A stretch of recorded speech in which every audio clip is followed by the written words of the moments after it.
Mario Kart Bowser's Challenge is a brand new interactive dark ride and the headliner for Super Nintendo World at Universal Studios Japan, Universal Studios Hollywood, and in the years to come, Universal Studios Orlando. Mario, without a doubt, is the Mickey Mouse of video game characters. He has remained relevant and has continued to evolve over the decades. He has a multitude of games, merchandise, and even a film.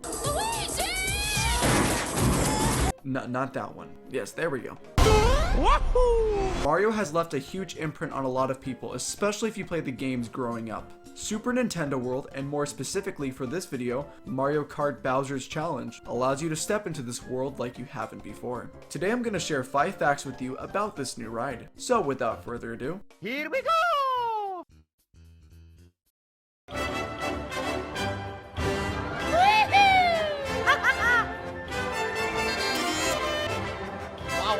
Wow, yahoo!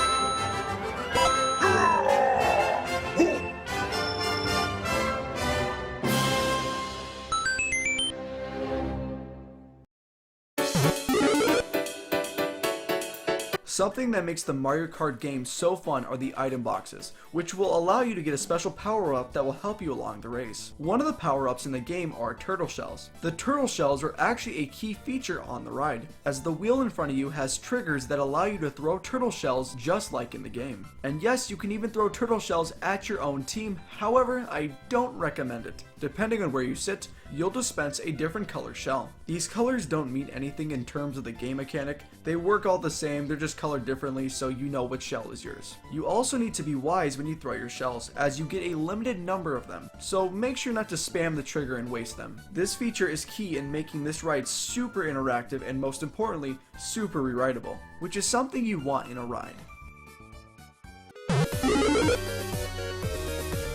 The interactivity I previously talked about in my last fact is what really sets Mario Kart apart from other dark rides. It really enhances the experience if you engage with it, of course. Now, compared to other interactive attractions, you pretty much always return on top and a hero.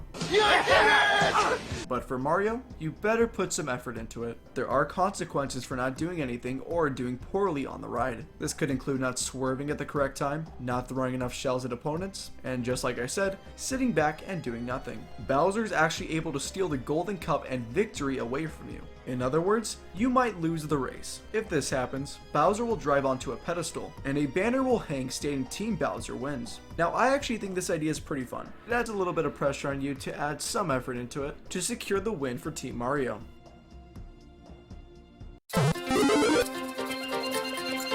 One of the best ways to get the most out of Super Nintendo World is by buying a power-up band. These bands allow you to play games and collect coins throughout the land, and this of course applies to Mario Kart. When first stepping into your car, make sure to scan your power-up band on the steering wheel. All of the coins you collect on the ride will now be transferred over to the account your power-up band is hosted on. To collect coins, you can throw turtle shells at Team Bowser racers and drift at the right time. Also, just a cool little way to gain an extra 5 coins. Now, if you've ever played Mario Kart, then you might know you're able to get a small boost at the starting line if you start revving your engine at the count of 2. On the ride, you're able to do the same thing by holding down the triggers, but instead of a small boost, you'll get 5 extra coins. The whole concept of collecting coins is pretty awesome, and makes the whole land a game in itself.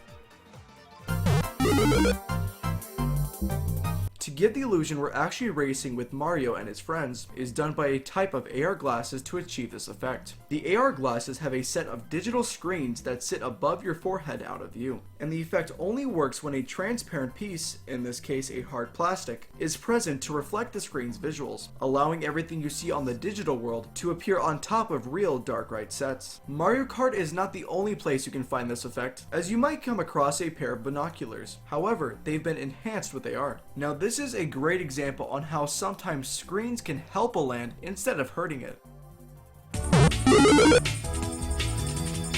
There's a term by theme park designers known as blue sky, which is in reference to the early design stages of a project. Well, in the blue sky stages of the Mario Kart ride, you would have seen Mario and the other racers as actual animatronics/figures, instead of seeing them through AR. Only a few pieces of concept art publicly exist. And just by the concept art, it seems like the figures would have acknowledged/interacted with the riders. Now, why didn't this happen? Well, when a project moves out of the blue sky phase, a lot of elements that were originally envisioned for it might not make it in. Again, these projects cost a lot of money, and there are a ton of other factors to consider. But for what we got as the end product, it's not half bad. Mario Kart Bowser's Challenge, by all accounts, is a lot of fun. It's a fun dark ride that blends practical sets and technology that fully immerses you. The ride and the land are probably the closest we'll get to ever stepping into a video game. Is it perfect? No. However, it's still a lot of fun. And even if you're not the biggest Mario fan out there, I'm sure everyone will find something of value to discover for themselves in the Mushroom Kingdom. As the video comes to a close, I want to thank all of you for watching. If you have any rides you want me to discuss for future projects, it could be Universal or Disney, leave it in the comments below, and I will see you all in the next one.